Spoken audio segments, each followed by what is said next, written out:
Are you thinking of booking cabin 12262 on the MSC Grandiosa?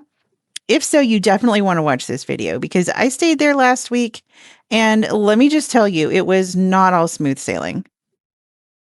Because I like to stay positive, let's start with the good things about this room and then we'll get to the negatives later. Okay, so this is an Aria balcony cabin. It can accommodate up to 4 people. That sofa that you see over there is actually convertible to a bunk bed. Now, since this is an Aria cabin, you do have the Aria perks that come with it, such as the bathrobes and slippers in the cabin waiting for you. They should be. You will also get Prosecco and chocolates. And we even got a gift of one of MSC's signature fragrances in it with a diffuser. So I don't know if that comes for everybody or maybe that was our diamond status gift. I'm not really sure. But we also had access to the top 19 solarium.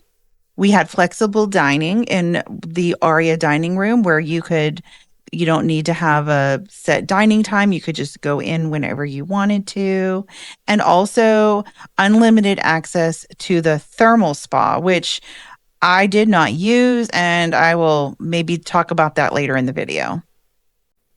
So the room has plenty of storage. You can see here I'm about to show you the closet and the bathroom, but I don't feel like those need much narration. You know what a closet looks like, right? So let's get into the problems that I had with the room.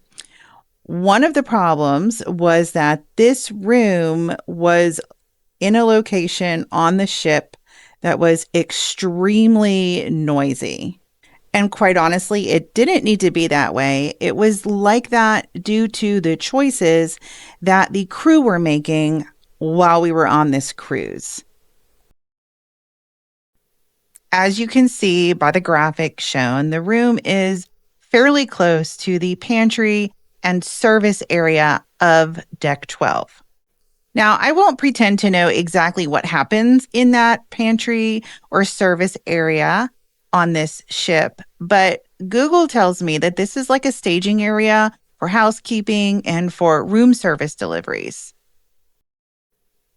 So please enjoy the continuation of the cabin tour while I tell you why this location was such a big deal.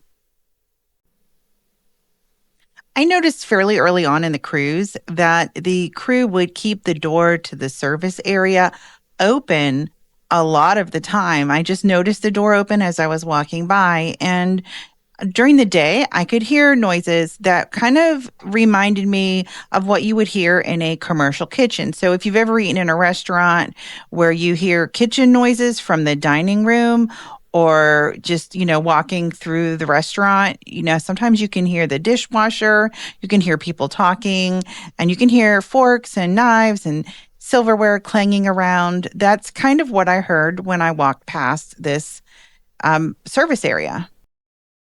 For me so much during the day. However, at night, this noise prevented us from sleeping. The first few nights were okay from what I remember, but the last maybe 3 nights of the cruise, we would just be kept up all night by these kitchen noises.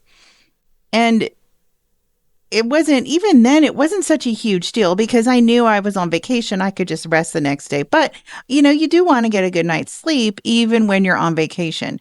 The biggest problem came on the very last night of the cruise where I knew we had to be up early. We had to get off the ship at 7 a.m. We had a long drive ahead of us. We needed to sleep. And that noise from that room, that service area, it was so loud. We could not sleep. I did call guest services and brought it to their attention. I don't know if the message was never relayed back up to Deck 12, to that crew area. Or maybe there was a problem with the door and they didn't tell me. I don't know, but it was extremely loud to the point where I don't think I will ever book a cabin that is near one of those large crew areas ever again. Unfortunately, that wasn't our only problem with this room. The sofa was actually really kind of dirty. There were stains all along the back cushion. You can see it was worn out, which to me, worn is not a problem, but dirty is a problem. It's really hard to see here, but there were actually significant stains on this sofa. Another issue we had was that there was like a white substance on some of the surfaces in the cabin. Here you can see a white drop of something on our headboard. This isn't the only one though. There were multiple drops like this on the headboard.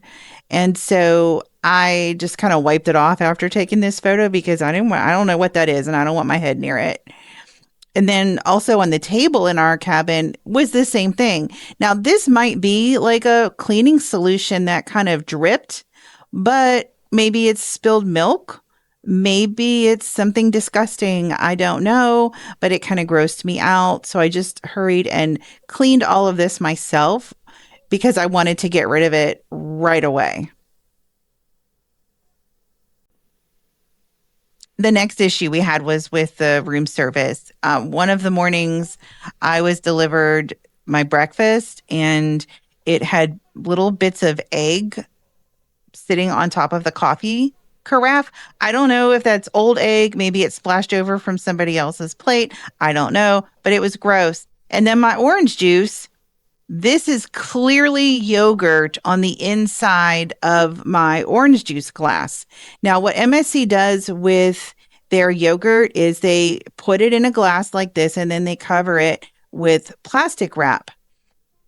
So when you get your yogurt, that's how it's served. It's obvious that they reuse those glasses for both orange juice and yogurt. So my orange juice glass had yogurt in it left over from another day, and that was not okay with me. I am so glad I noticed that before I drank it. So there you have it. That is our experience on the MSC Grandiosa, room 12262, during March of 2026. The view from our room was great, as you can see here, but I'm not sure I will be going back to MSC for a little while. I'm hoping that they improve, but until then, I think we're just going to go ahead and take a break.